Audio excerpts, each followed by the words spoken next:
नमस्कार, सादर प्रणाम।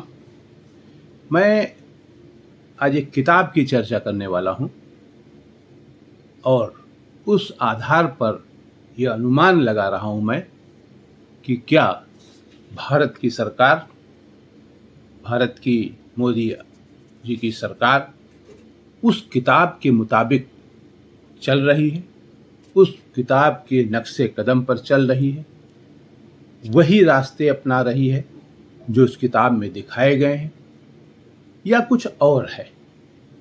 क्योंकि जिस तरह की भावनाएं, संभावनाएं प्रकट हो रही, वो तो यही बताती है कि सरकार उस किताब के ही नक्शे कदम पर चल रही है। किताब क्या है, कौन सी किताब है, विस्तार से बताऊंगा। आप मुझे डॉक्टर ओम प्रकाश मिश्र को सुन रहे हैं it's Om official radio platform पर।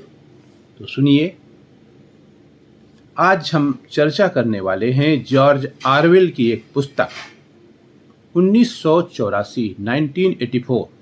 वैसे ये कहना अधिक संतुलित होगा कि 1984 भारत का सटीक चित्रण नहीं है, बल्कि लोकतंत्र के लिए एक चेतावनी है। 1984 नमक पुस्तक याद दिलाती है कि किसी भी लोकतांत्रिक व्यवस्था में सत्ता का अत्यधिक केंद्रीकरण, जैसा कि इस समय है, सूचना पर नियंत्रण, जैसा कि इस समय है, असहमति के प्रति असहिष्णुता, जैसा कि इस समय है, और नागरिक स्वतंत्रताओं का क्षरण, जैसा कि इस समय है, चाहे किसी भी सरकार या विचारधारा के समय हो, लोकतंत्र के लिए चुनौती बन सकता है, जैसे इस समय है और इस समय बना हुआ है।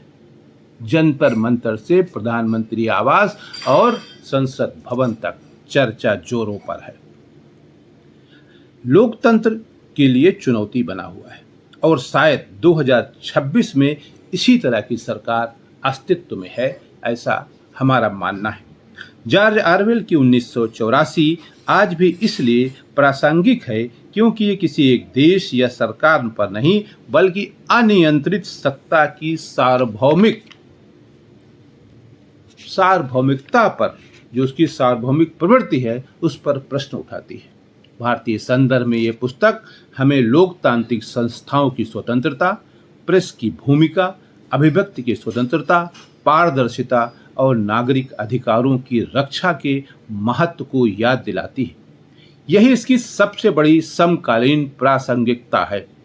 इस लिहाज से 1984 केवल एक उपन्यास नहीं, बल्कि सत्ता, लोकतंत्र, अभिव्यक्ति की स्वतंत्रता और नागरिक अधिकारों पर लिखा गया एक कालजयी राजनीतिक रूपक है।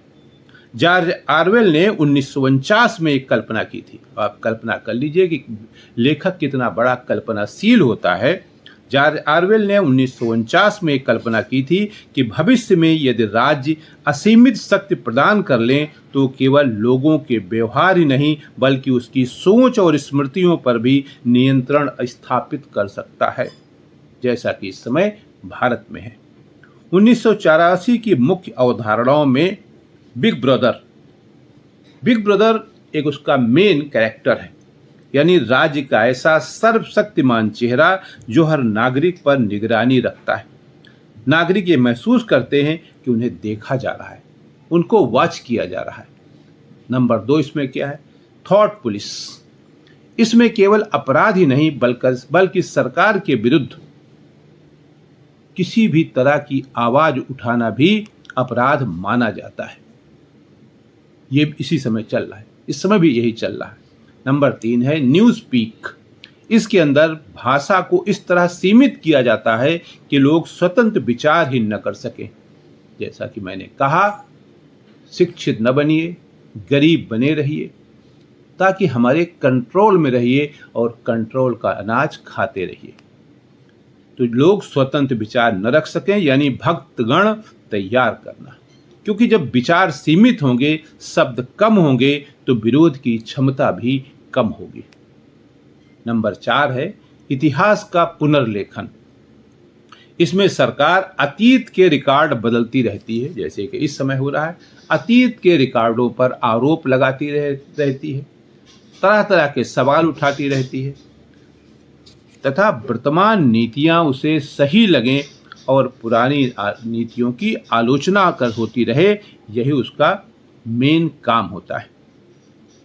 यानी कि इतिहास का पुनर्लेखन। इसमें सरकार अतीत के रिकॉर्ड बदलती रहती है ताकि वर्तमान नीतियां सही लगे और पुरानी नीतियों की आलोचना होती रहे, जैसा कि इस समय हुआ। नंबर 5, सत्य मंत्रालय यानी मिनिस्ट्री ऑफ ट्रुथ। वैसे इस मंत्रालय का नाम तो सत्य है, ट्रुथ, लेकिन असल में इस मंत्रालय का प्रमुख काम आधिकारिक कथा यानी ऑफिशियल नैरेटिव तैयार करना है। अब ये पाठकों की जिम्मेदारी है कि वे तय करें कि जॉर्ज ऑरवेल की किताब 1984 वर्तमान संदर्भ में भारतीय राजनीति और राजनीतिक सत्ता से कितना मैच खाती है। आज के लिए इतना ही। नमस्कार।